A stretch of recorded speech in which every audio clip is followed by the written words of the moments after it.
इस वीडियो में दिखाई गई घटनाएं साल 1856 में लंदन के लॉर्ड्स क्रिकेट ग्राउंड के इतिहास से जुड़ी कुछ कथित अनसुलझी और रहस्यमय घटनाओं पर आधारित है। क्रिकेट इतिहास के कुछ पन्नों को जानबूझकर छिपाया गया या वो वक्त के साथ दफन हो गए। ये कहानी उन्हीं दबे हुए राजों की काल्पनिक प्रस्तुति फिक्शन है। इस कहानी की गोपनीयता बनाए रखने के लिए हमने 80 कैरेक्टर से नाम बदल दिए। इसका उद्देश्य किसी जीवित या मृत व्यक्ति, खेल संस्था या ऐतिहासिक तथ्यों को ठेस पहुंचाना नहीं है। कमजोर दिल वाले बच्चे और खेल में वीडियो देखने वाले कृपया सावधान बरतें, क्योंकि कुछ खेल कभी खत्म नहीं होते। क्रिकेट का मक्का कहे जाने वाले लंदन के ऐतिहासिक लॉर्ड्स मैदान का एक ऐसा खौफनाक सच जिसे इतिहास की किताबों से हमेशा के लिए दफन कर दिया गया। साल 1856 ईस्ट इंडिया कंपनी के दौर में भारत की एक बेहद खूबसूरत राजकुमारी इनायत लंदन आई हुई थी और उसी मैदान पर खेल रहा था ब्रिटिश टीम का स्टार बल्लेबाज कैप्टन चार्ल्स स्मिथ।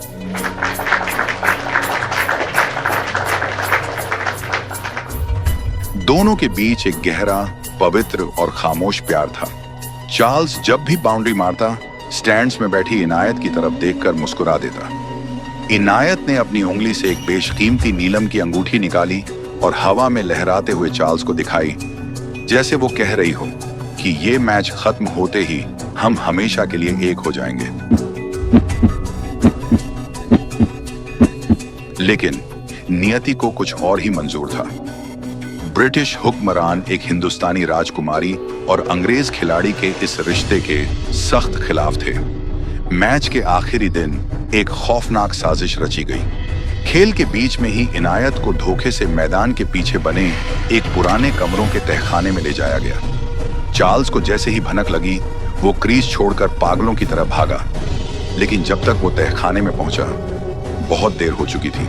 इनायत को झड़ दे दिया गया था। राजकुमारी इनायत, धीमी तड़पती हुई आवाज, इस मैदान पर हमारी मोहब्बत का खून हुआ है चार्ल्स। मैं लौटूंगी इसी मैदान पर अपना अधूरा मैच और अपना प्यार पूरा करने मैं लौटूंगी। चार्ल्स इस सदमे को बर्दाश्त नहीं कर पाया और उसने वहीं दम तोड़ दिया। ब्रिटिश सरकार ने इस बदनामी से बचने के लिए उस मैच को रिकॉर्ड से मिटा दिया और इतिहास में लिख दिया, मैच रद्द कर दिया गया था। पूरे 170 साल बाद साल 2026 इतिहास खुद को दोहराने वाला था। भारतीय टीम का मौजूदा कप्तान कबीर, जो हूबहू 1856 के चार्ल्स जैसा दिखता था, अपनी मंगेतर और इतिहासकार अनाया के साथ लॉर्ड्स के पास वाले उसी पुराने होटल में ठहरा हुआ था।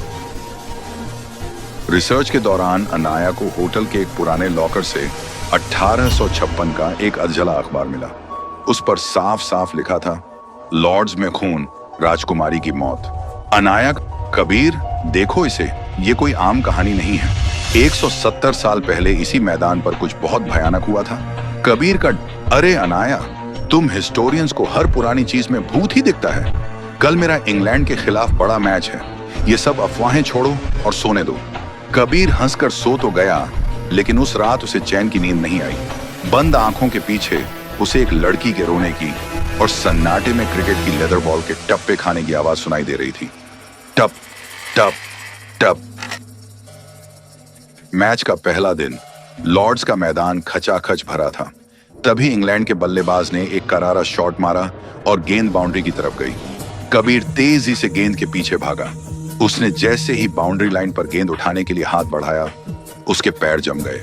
हरी घास पर ताजा खून की बूंदें बिखरी हुई थीं। कबीर ने सहम कर ऊपर देखा। सामने स्टैंड्स की पहली लाइन में आधुनिक कपड़ों के बीच 1856 के शाही लिबास में वही राजकुमारी बैठी थी। उसकी आंखें पूरी तरह सफेद थीं और उसके चेहरे पर खून के आंसू थे। कबीर हांफते और चिल्लाते हुए, अंपायर, अंपायर, देखिए वहां कौन है वो औरत। लेकिन अंपायर और कैमरामैन ने जब उस तरफ देखा तो वहां सिर्फ आम गोरे दर्शक बैठे थे, जो कबीर को देखकर हैरान थे। सबको लगा कप्तान कबीर मैच के भारी प्रेशर में है, लेकिन वीआईपी केबिन में बैठी अनाया का दिल ये देखकर बुरी तरह घबरा रहा था। लंच ब्रेक के दौरान कबीर ड्रेसिंग रूम में सिर पकड़कर अकेला बैठा था।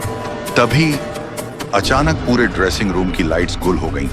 सिर्फ एक डरावनी लाल इमरजेंसी लाइट जल उठी।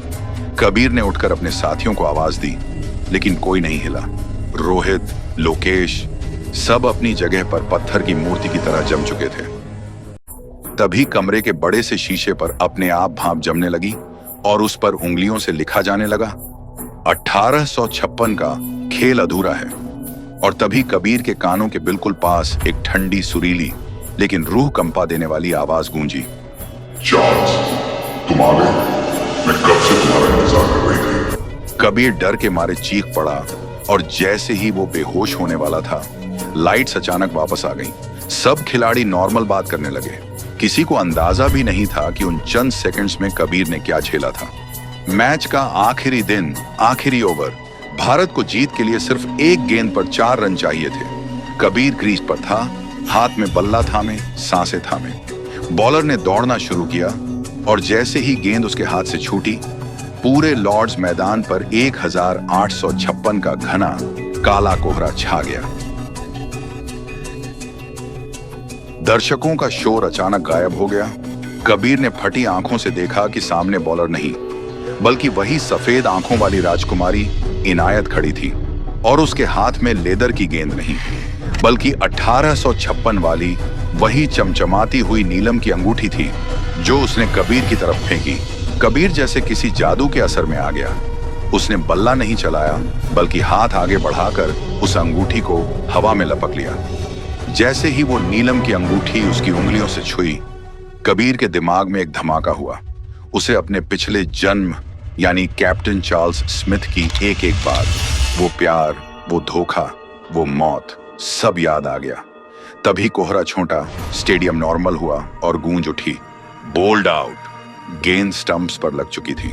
भारत मैच हार चुका था, लेकिन कबीर के चेहरे पर हार का गम नहीं, एक भयानक मुस्कान थी। मैच खत्म होने के बाद कबीर और अनाया कार से वापस लौट रहे थे। कबीर बिल्कुल खामोश था, जैसे उसकी बॉडी में कोई और आ चुका हो। अनाया का, कबीर तुम इतने शांत क्यों हो? हम मैच हार गए और मैदान पर तुम्हारे साथ क्या हुआ था? तुम खेल क्यों नहीं पाए? कबीर का डायलॉग अब आवाज कबीर की नहीं, बल्कि भारी ब्रिटिश लहजे वाले चार्ल्स की है। मैं मैच नहीं हारा, मैं अपनी मोहब्बत जीत गया। 1856 में उन गोरों ने हमें अलग किया था, लेकिन आज हम फिर एक हो गए। कबीर, तुम ये क्या बकवास कर रहे हो? तुम्हारी आवाज को क्या हुआ? गाड़ी रोको, मैं कह रही हूँ, गाड़ी रोको। कबीर तो कब का मर चुका अनाया। मैं तो चार्ल्स हूँ और तुम मेरी इनायत नहीं। अनाया ने जैसे ही पीछे देखा, उसकी चीख हलक में ही फंस गई। पिछली सीट पर साक्षात वो चुड़ैल बैठी थी जिसने अनाया का गला पीछे से दबोच लिया था। चार्ल्स और इनायत दोनों ने मिलकर अनाया की तरफ देखा। कबीर चार्ल्स का डायलॉग, आखिरी खौफनाक शब्द। इनायत की अधूरी आत्मा को इस दुनिया में वापस आने के लिए एक जिंदा जिस्म की जरूरत थी। थैंक यू अनाया, हमारी मोहब्बत को पूरा करने के लिए।